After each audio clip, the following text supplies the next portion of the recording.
minha gente, vamos falar desse Inter e desse Wesley, que recebeu a terceira proposta do Krasnodar, da Rússia, agora na casa dos 62 milhões de reais. Lembrando que o Inter tem direito à metade do valor. O que vocês acham, gente? Vai ou não vai? Não é nenhuma questão de achar ou não, né, Kelly? Todas as informações que a gente tem apontam realmente para a saída do Wesley, né? Que foi, para mim, o principal jogador do Inter na temporada, o jogador mais regular, o jogador que decide jogos, né, que faz gol. E, infelizmente, tá tudo indicando que ele vai deixar o Inter, né? A proposta dos caras é realmente uma proposta boa, considerada boa, né?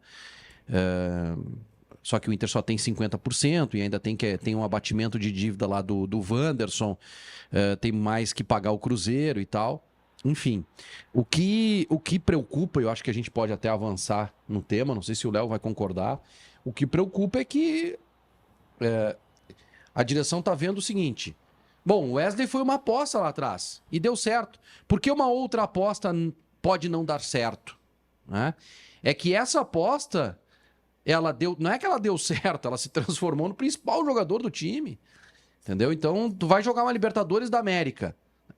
Esse ano que passou, o Inter não tinha Libertadores. Tu vai jogar uma Libertadores da América e se tu tem alguma expectativa de título, é preciso se reforçar minimamente. Minimamente. E as declarações, as informações que eu tenho e as declarações dos dirigentes, elas assustam um pouco. Não é que assustam, deixam um pouco preocupado, porque assim, a gente sabe que não vai ter grande contratação e ao mesmo tempo nós vamos ter que ficar aqui esperando que a reposição dê certo. É difícil, eu tava pensando aqui, Vaguinho, uma vez a gente fez esse exercício, Léo, sobre a importância de alguns jogadores nos pontos do Grêmio no Campeonato Brasileiro. Eu tô vendo alguns lances aí do Wesley e jogos em que ele decidiu e que ele foi, enfim, fundamental para a vitória do Inter. Já parasse para pensar a quantidade de pontos? Te lembra quando a gente fez esse exercício do Bonsalve? Qual jogador? Teve um outro jogador que a gente fez, a importância dele na recuperação do Grêmio na temporada e tal. Esse jogador aí, ele tem muitos pontos, cara, de jogos decididos por ele, né? Por ele. É que esse é só vamos lá, é um museu de novidades, né? Como diria Casuso. Porque todo ano a dupla Grenal revela jogador, ou faz o jogador evoluir e vende. Enquanto a gente não atacar o problema, a gente vai ver isso. E todo final do ano a gente tem esse mesmo debate. Vai vender o Wesley. Ali na frente vai vender o Monsalve, vai vender o Pitelo. Eu acho que o Wesley... É que se não vender, vai vender o Gustavinho sem ter sido titular. Eu acho que se não Wesley, vender, a conta não fecha. O Wesley não é comum, tá? O Wesley não é comum. O Wesley foi um jogador contratado com 20 e poucos anos, desacreditado em outros clubes e que veio aqui e fez o nome dele a ponto dele ser vendido aí por 10 milhões de euros. Jogador que estava desacreditado no mercado brasileiro. Mas essa é a lógica, César. Mas é raro Mas acontecer. É que Grêmio e Inter vivem disso, ou de revelar, ou de pegar na baixa. Não, revelar eu concordo. E vender na alta, porque... Mas esse tipo de jogador... Tá, vamos lá. O Inter contratou o Wesley. Não tá conseguindo pagar o Wesley. Inclusive, hoje o Inter tem o debate lá das debêntures e tal, porque tá desesperado atrás de dinheiro. Aí o cara tem 24 para 25 anos, você já não fez 25. Chega uma proposta de 60 milhões. Meu amigo, tecnicamente ele é importante, mas vai ter que vender, tem que fazer caixa, tem que fechar o ano e vai pro mercado procurar novos Wesley. Acho que o Tabata é um pouco de Wesley também. Sem dúvida. Mas assim, o que eu penso, tá, Kelly? Para fechar. O Inter passou e atingiu a meta de vendas nessa temporada. Assim, vendeu o Maurício, tá? Mas o Maurício não era um jogador assim que a gente poderia dizer assim, puta, esse cara aqui é insubstituível. O Inter vendeu o Maurício e vendeu outros jogadores. Nesse ano, agora, nesse momento, se o Inter conseguisse, por exemplo, fazer vendas menores, Rômulo, até o Bruno Gomes, tá?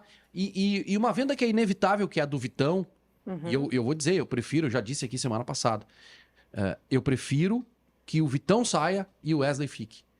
Porque a reposição ao Vitão, pela qualidade, mesmo diante da qualidade que tem o Vitão, ela é mais fácil. Mas tu sabe que tem mais gente querendo colocar outros atletas nessa lista aí de possíveis vendas, tá?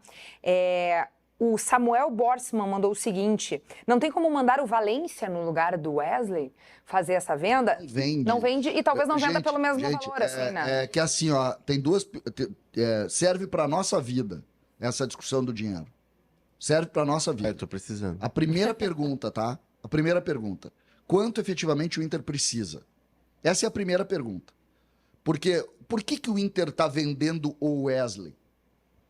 O Inter começa a ideia de vender o Wesley e eu digo que isso não passa pelo Inter. É preciso dizer isso, tá? A venda do Wesley, ela não passa pelo Inter. Ela tem um efeito muito importante pro jogador. Esse jogador deve estar ganhando, Vaguinha, muito mais do que a gente imagina lá. E aí tem uma pressão do jogador e do staff dele para sair, para fazer um grande contrato, um contrato que aposenta. É sempre importante, porque o Vaguinha colocou um negócio que é muito legal aqui. O que representa de dinheiro para o Inter não é relevante. Não é uma coisa, né, Vaguinha, que mudaria. Não resolve a vida. Vou dar um exemplo de um jogador que resolveu, em tese, a vida. O Yuri Alberto. Pô, o Yuri Alberto chegou um cara que botou 25 milhões de euros. É outra coisa, é outra história, uma das maiores vendas da história do Inter. Não é o caso do Wesley. Então isso passa, na minha opinião, isso está passando muito mais por uma, talvez algum acerto do jogador com o Inter. Tipo, ó, se chegar uma proposta assim, vocês vão ter que facilitar minha saída. Do que qualquer César, coisa. a proposta não é sedutora para jogar no Krasnodar da Rússia. Mas deve ser Não uma pode jogar, Babilônia. não pode jogar campeonato europeu. Hoje o brasileiro tá muito desigual. É que, vamos Nós estamos lá. falando Eu seis quero lá. dizer que vocês já passaram bastante do tempo, né? Mas é boa a conversa. O Wesley não vai ser um jogador que vai jogar na primeira linha da Europa. Já passou a idade dele, 25 anos. É a chance que ele tem de fazer o pé de meia. Muito bem. Tá aí, fechamos esse assunto de Wesley que vai aparecer nos próximos dias, porque o mercado da bola a gente sabe que tá muito aquecido nesse final de ano.